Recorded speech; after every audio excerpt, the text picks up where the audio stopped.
탐사보도 전문 기자 김경래 최강 시사.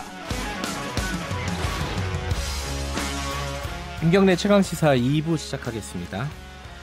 자유한국당 빼고 여야 4당이요. 선거제 개혁 단일화에 합의를 했습니다. 정당별 추인 절차는 남아있지만요.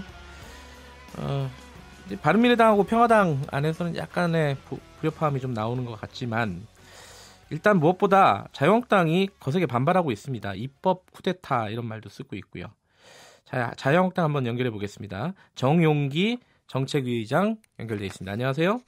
네, 안녕하십니까.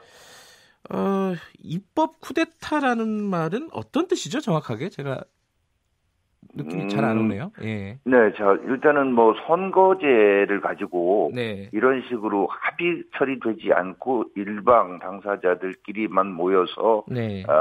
이렇게 강행 날치기 처리한 게 우리 헌정사에 없습니다. 이게 게임의 룰인 네. 선거법은 이런 식으로 처리해서는 정말 안 되는 일이죠. 그럼에도 불구하고 이런 식으로 공직선거법 입법을 강행한다. 예. 이거는 쿠데타라고 볼 수밖에 없는 것이다. 네. 라는 것이 저희 입장이고 그래서 입법 쿠데타라는 표현을 쓰는 겁니다.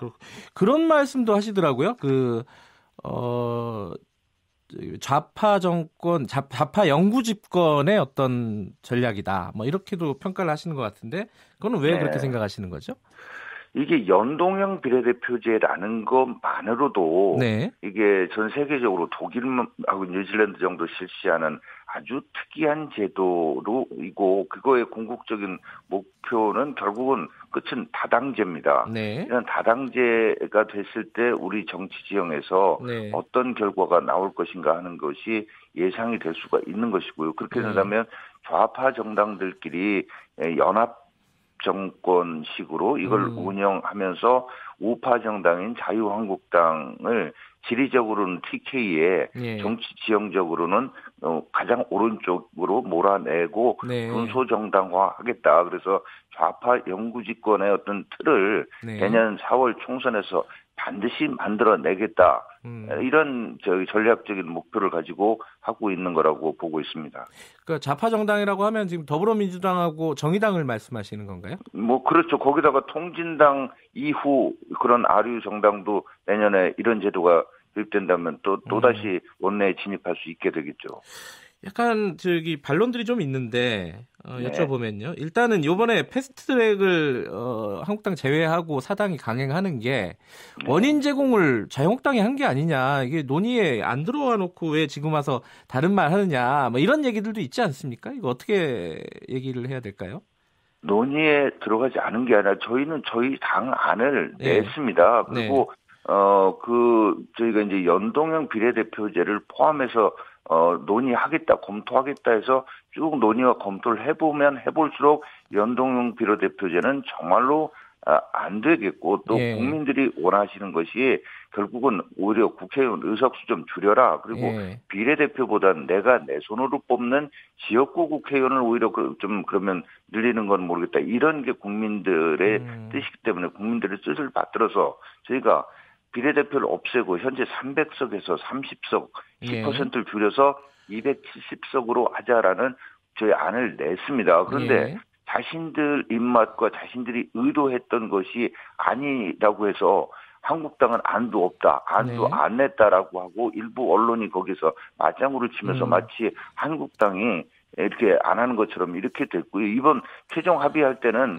자신들끼리만 모여서 한 것이고 아예 뭐 저희 자유한국당 정개특위 간사한테는 제대로 된 연락도 없었던 걸로 저희는 알고 있습니다. 근데 거기에 대해서도요. 이 나머지 사당이 그런 식으로 얘기를 합니다. 애초에 이번 선거제 개편의 가장 큰 목표는 표의 어떤 대표성 이런 것들을 올리는 상승시키는 어떤 과정으로 봤는데 비례대표를 폐지하자 이렇게 나오니까 전혀 반대되는 얘기를 하는 거 아니냐. 이게 뭐랄까요. 지금 나머지 사당의 논의를 회방하는 것이 아니냐라고 그쪽은 주장을 하고 있거든요. 아까 말씀드렸듯이 나머지 사당이라고 하는 것들이 그분들이 추구하는 이런 목표가 결국은 군소정당들이 그 원내에 들어와서 여당의 이중대, 삼중대 네. 역할을 할 수 있도록 하는 이런 것들을 하고 있는 것이고요. 네. 그러니까 그거에 자신들 뜻에 맞지 않으면 그런 방향으로 가는 것을 반대하면은 예. 이게 무슨 악인 것처럼 매도하는 아주 정말 상대를 인정하지 않는 사람이나 정당은 민주주의를 입으로 얘기할 자격이 없는 거겠죠. 그리고 대표성 말씀하셨는데 예. 대표성과 비례성 중에 예. 이분들이 얘기하는 방법은 기형적인 방법으로 비례성만 키우다 보니까 예. 오히려 직접 평등 선거라고 하는 헌법의 원칙을 위반하는 위헌일 뿐만 아니라 대표성이 가장 강한 제도는 지역구의 소선거구 제도가 네. 대표성이 가장 강한 제도입니다. 그래서 유권자가 볼 때는 내가 뽑은 내 대표가 누구다라고 하는 일체감을 형성할 수 있는 제도가 바로 이 지역구의 소선거구로 뽑는 국회의원인데 네. 대표성 훼손이라고 하는 것은 얘기가 되지 않고요. 예. 굳이 얘기하자면 비례성인데 비례성도 비례대표 국회의원을 뽑는 그 국회의원이 예를 들어서 지금 현재 47명에서 47명 아니면 75명을 늘렸더라도 거기서 얻어지는 표는 그 득표율만큼 그 75석 내에서 몇 석을 가져가는 게 맞지 거기서 얻어진 득표율, 비례대표 명부에서 얻어진 득표를 가지고 왜 전체 300석에서 그 의석을 가져가겠다는 건지 네. 이건 비례성을 왜곡하는 것이고요. 네. 위헌입니다. 거듭 말씀드리지만 이걸 하려면 독일처럼 내각 책임제로 하고 나서 그럼 해야 된다는 것입니다. 그래서 저희가 얘기도 했잖아요. 이걸 연동형 비례대표제를 굳이 도입하려면 내각 책임제로의 원포인트 개헌 동시에 하자라고 했는데 이건 안 하면서 이 대통령 중심제에서 좌파 연합 정권을 통해서 좌파 정권 장기화, 영구화를 위해서만 이렇게 혈안이 돼 있는 이거는 전혀 설득력이 없는 얘기지 않습니까? 그 심상정 정개특위 위원장이요. 요번 선거제 개편에 대한 합의를 하고 나서 원포인트로 권력구조 개편을 논의할 의사가 있다라고 밝히지 않았습니까? 그 부분은 못 받아들이시는 건가요? 아니 왜 하고 나서입니까? 왜 하고 나서 동시에 추진해도 물리적으로도 시간이 충분한데 네. 왜 하고 나서고 심상정 그 위원장은 네. 정말 지난번에 저희 당에서도 정말 원내 지도부가 잘못 합의를 해줬습니다만은 원래 정개특위 위원장은 네. 이 제1야당의 그서 위원장을 맡고 여야 동수로 구성하는 건데 네. 교섭단체도 아닌 네. 정당의 의원이 위원장을 맡은 것 자체가 조금 문제가 있는데 그럼 겸허하기라도 해야죠. 지금 이런 식으로 오만하게 밀어붙이고 또 엊그제는 국민은 이런 복잡한 선거제도에 대해서 알 필요가 없다라는 네. 참으로 국민들 들으시기에 오만할 수 있는 이런 얘기를 또 하고요. 근데 이게 국민들만 어려워서 모르시는 게 아니에요. 정치부 기자들도 모르겠다는 거고요. 밤사이에 원래 연동형 비례대표제도 정말 문제가 많고 복잡한 제도인데 네. 이걸 밤사이에 다시 기형적으로 문재인 대통령의 표현을 빌리자면 한 번도 경험해보지 못한 정말 이상한 제도를 만들었어요. 연동률 50%로 낮춘다. 네. 권역별 연동형 비례대표제를 한다. 석패율 제도를 도입한다 하니까 이 기자들도 모르는 거고 심지어는 정치를 정말 그렇게 오래 한 박지원 의원조차도 이게 뭔지 모르겠다고 할 정도의 이런 걸 가지고 국민을 현혹하고 속이는 이런 저기를 하면서 그런 얘기들을 하는 것 정말 참 일고의 가치도 없는 거라고 생각됩니다. 박지원 의원은 이 안에 대해서는 찬성을 하시는 걸로 알고 있는데 그죠?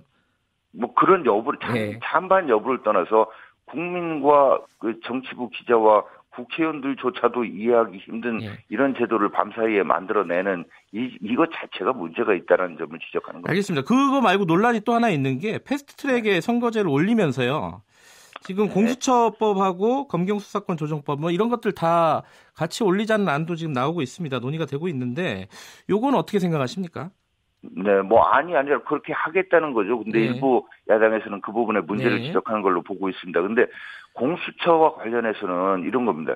지금도 대통령은 검찰, 경찰, 국정원, 뭐 그 금융위, 공정위, 국세청 이런 칼들을 정말 많이 갖고 있는 제왕적 대통령입니다. 그래서 전직 대통령, 전직 대법원장 육군 대장 전부 다 감옥에 집어넣는 그런 무소불위의 권력을 가지고 있으면서 왜 공수처라고 하는 더 잘 들고 더 큰 칼을 달라고 하는지 이 부분 이해할 수가 없는 것이고 예. 굳이 하자고 보면 이런 겁니다. 지금 경찰 검찰이라고 하는 직업 어떤 관료가 아닌 예. 좌파 활동가 민변 출신의 변호사 이런 사람들로 공수처를 구성해서 결국은 좌파 장기 집권을 위한 그 칼을 별도의 특수한 칼을 갖겠다는 욕심이다라고 네. 이렇게 볼 수밖에 없고요. 예. 검경 수사권 조정도 결국은 임기 말로 다가가면서 말을 안 들을 수 있는 검찰을 길들이면서 경찰에 대한 인사권 또 이런 걸 통해서 지금 보면은 국가경찰은 청와대가 완전히 인사권을 행사하고 네. 지방자치경찰에 대해서는 민주당 단체장들이 자치경찰의 총수조차도 경찰 출신이 아닌 민변 출신의 변호사를 임명할 수 있는 이런 식으로 제도를 만들어 놓고 이걸 하겠다는 거니까 결국 국가 권력기관을 좌파 활동가들이 접수하겠다라는 이런 뜻으로밖에 보여지지 않습니다. 이게 그 구체적인 하나하나를 다 논의할 시간은 없겠지만요. 아까 말씀드렸던 거랑 비슷한 건데 정개특위하고 사개추위에서 다 지금 계속 논의를 하고 있는데 잘 안 되고 있는 거잖아요. 아니 이런 겁니다. 사개특위에서 저희가 공수처는 정말 안 된다 이런 식의 공수처는 그러나 검경 수사권 조정과 관련돼서는 지금 하고 있는 좌파 활동가들이 이렇게 사실상 경찰을 장악하는 이런 방식이 아닌 경찰 인사의 독립성, 중립성, 업무의 독립성 이런 것들을 확보할 수 있는 방향이라면 우리는 검경 수사권 조정이라고 하는 큰 틀에 동의하고 같이 논의를 하자라고 해서 논의가 되고 있는 상황입니다. 지금. 논의를 하고 있는 상황이다. 하고 있는 중에 갑자기 정말로 지형적 조국 브랜드의 조국표의 이런 좌파에 의한 경찰권 장악이라고 하는 이런 목적을 가지고 하는 것을 패스트트랙에 태우겠다고 하니까 이건 정말로 의회를 완전히 무시하는 의회주의를 무시하는 이런 폭거라고 보는 거죠. 지금 그러니까 말씀하시는 게 그러니까 정영기 의장님 얘기는 선거제법도 강력하게 반대하고 선거제를 패스트트랙에 올려가지고 다른 법안도 같이 올리는 것도 반대하고 이러면은 만약에 이게 정당별로 추인이 마무리돼가지고 패스트트랙에 지정이 된다. 이러면은 자유한국당 어떻게 해야 되는 겁니까? 총사퇴 이게 가능한 건가요? 네, 일단은 그게 그러니까 패스트트랙에 태운다라는 것을 전제로 한 얘기를 저희는 입 밖에 내는 것이 두렵습니다. 정말 그렇게 되면 파국이고 거기까지 가지 마십시오. 거기까지 가서는 안 됩니다라고 하는 것을 저희가 얘기를 하는 거고 민주평화당이나 또 바른미래당에 뜻 있는 의원님들이 계시고 그분들께 이렇게 가서는 되지 않지 않느냐 하는 것을 두 가지 논리로 말씀드리고 있습니다. 첫째는 아까 말씀드린 대로 이 게임의 룰인 선거법을 이렇게 한 것은 우리 헌정사에 없었다. 이거를 만약에 하는데 동참하신다면 정말 역사의 치욕스러운 이름을 올리시는 것이다라는 걸 설득하고 있고요. 두 번째는 이런 선거제도 이런 거 관련해서 현실적으로는 만약에 이렇게 하게 되면 지역구 의석이 28석이 줄어드는데 예를 들면 호남 지역만 해도 6석이 줄어드는데 이거를 선거구 획정안으로 조정해낼 수 있는 이 자신이 있느냐 현실적으로 이거 어떻게 하려고 이거를 이 길을 가시려고 하십니까? 이거 안 됩니다라고 하는 이런 논리로 설득하는데 저희가 역량을 집중하고 있습니다. 그 설득도 설득인데요. 그 논의를 다시 한번 자유한국당이랑 같이 하자 이래갖고 제안을 하실 건 없나요 혹시? 아니 저희가 이런 겁니다. 저희는 분명히 30명의 국회의원을 줄여서 270명으로 하겠습니다라는 안을 냈고 저쪽은 연동형 비례대표제를 냈잖아요. 근데 만약에 정말로 이게 합의가 안 된다면 안 되면 원래 게임의 룰은 어느 쪽 일방이 주장하는 대로 변경이 안 된다면 기존의 게임의 룰을 가지고 게임을 할 수밖에 없는 건데 기존의 병립형 비례대표제에 어떤 비례성을 조금 더 높일 수 있는 미세 조정으로서의 어떤 제도 변화 이런 것들은 얼마든지 논의할 수 있겠죠. 이제 작년 말에 이제 자유한국당이 합의를 한 게 있기 때문에 연동형에 대해서 심각하게 고민을 한다는 취지의 합의를 하지 않았습니까?